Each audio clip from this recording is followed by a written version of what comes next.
Hiya, welcome to Bad Influence. We start the new year with a look at the newest format. Software on CD.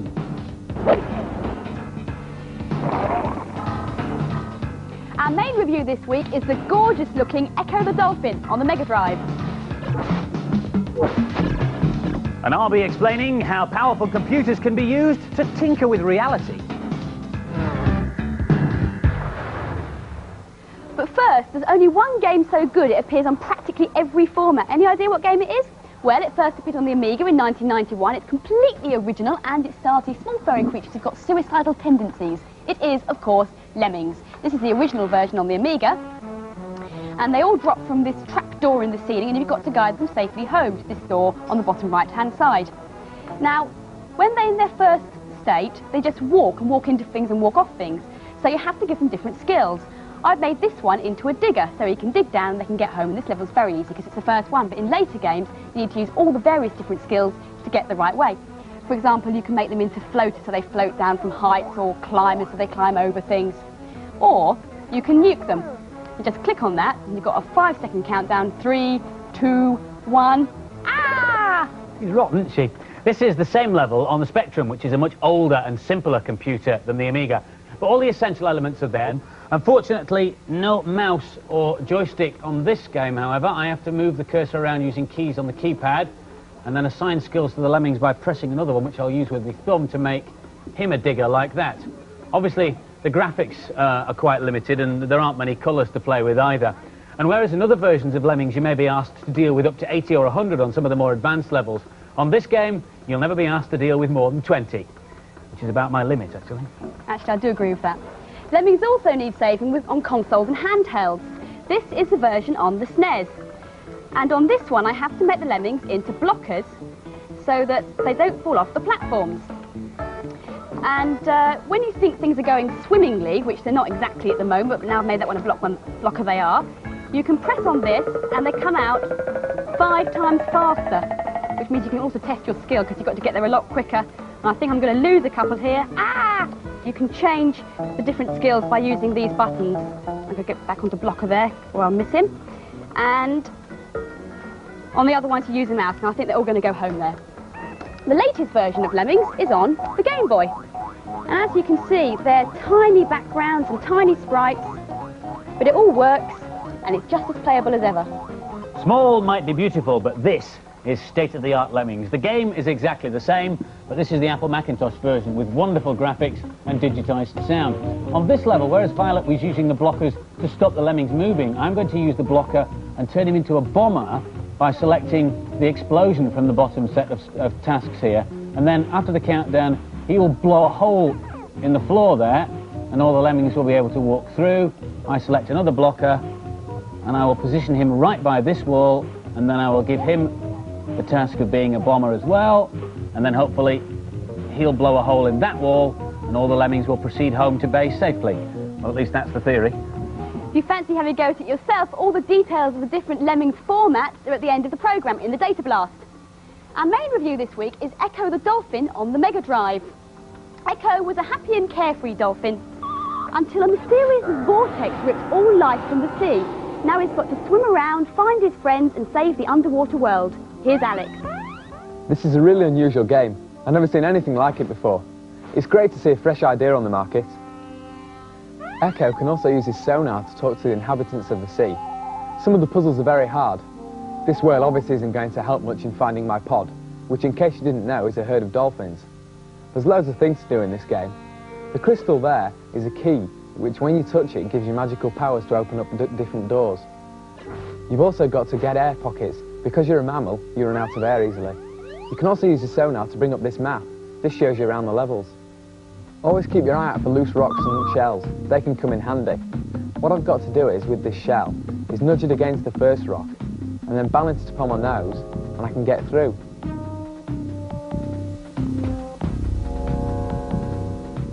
There's loads of baddies on this level. These pufferfish you've got to headbutt and then you can get past them. Ecco is fast, fun and very addictive. I gave this one 4 marks, and I'd definitely buy it. It'll last for ages. This is really gorgeous. I like the fact that you've got to solve a mystery. This is a really brilliant game. Everyone raves about this game, but I didn't like it that much. The graphics are good, and it's a good original idea, but it didn't keep me interested for long. And so the final scores for Ecco the Dolphin. The boys gave it an excellent 4 out of 5, and the girls liked it just as much. They gave it 4 out of 5 too.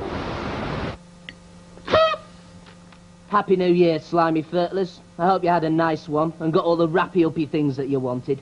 I got loads and loads of cards, and here it is. Thank you very much, Daniel Chant from Gillingham. Anyway, on with the 1993 cheats. Now this one is for a game called Swith on the Amiga. All you have to do is pause the game, then type in NCC-1701. Then unpause the game, and you've got infinite lives. Oh, all right then, it's not a very good cheat, but I've got a headache. Oh, turn it down. Clear off. Computers and special effects. They're something you tend to associate with movies and the silver screen, but actually some of the best effects around aren't on the big screen at all. This is a commercial. It uses state-of-the-art 3D graphics and was made not in Hollywood, but in London at the Moving Picture Company. Gareth Edwards, the designer, explains how it's done. This is the live action, after it's been transferred from film onto video. So where do you actually start once you've got your live action footage inside your computer screen? Well, once I've got this picture into the computer's memory, I can digitize or trace a computer graphics line around the silhouette of the character, like this.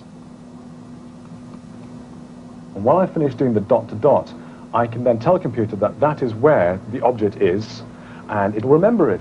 Right. Which is like the very first place where we start with the transformation from a two-dimensional picture into a three-dimensional object. Now I can tell the computer to go into its animation mode and play back for me the frames that I've digitized into the computer's memory. Once I've done that, once I've got the silhouette of the object, and I've got a rough position for the arms, I can actually go ahead and start getting complicated, which actually means doing all the bendy bits. Oh dear. Which is the... It gets complicated now. It gets complicated. Using a feature called a shader ball, Gareth can start to put shading on the graphic.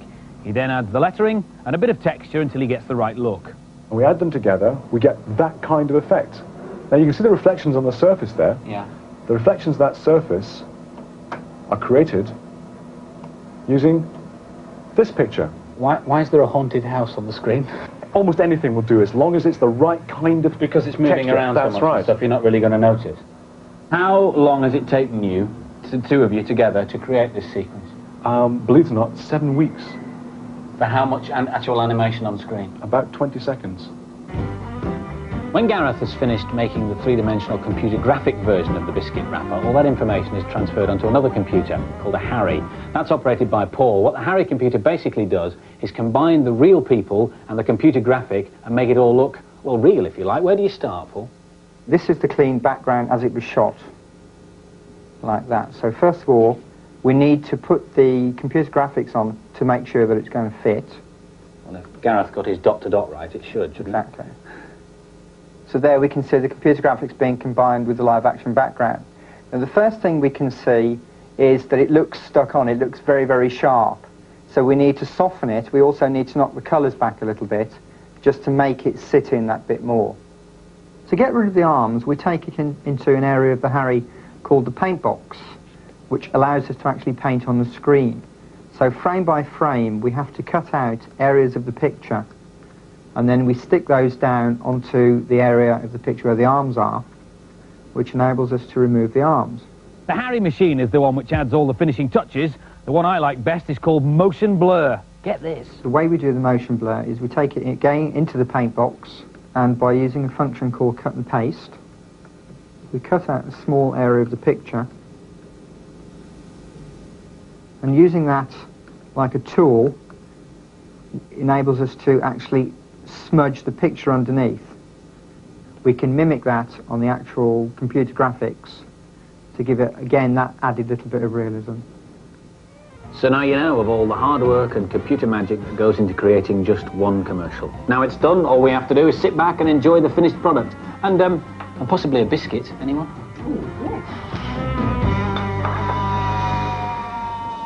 If you've got a home computer, there are several graphics packages around that will let you produce and manipulate 3D images yourself. But now for this week's news and previews. If you've already finished Sonic 2, take heart. This week saw Sonic Tuesday Mark II when the Game Genie codes were released for Sonic's second adventure. Now you can customize the game to set yourself new challenges, or if you're having problems, you can put in some brilliant cheats to get past the tricky bits. Enter NN8AAD2 to start Sonic with 99 lives. Or you can make Sonic invisible by typing in the code ALTACA8N, which makes the game a lot harder because you can't see him. But the best effect puts a rocket under Sonic so he whizzes through all the levels. Now you get that by entering CBVTCAE2. All 42 Sonic 2 Game Genie codes are in the data blast at the end of the show, and next week we're doing a special feature on cheat devices, so watch this space. Here's a sneak preview of Dr. Franken 2, due out soon on the Game Boy. The stars are still the good Doctor's creations, Frankie and Bitsy.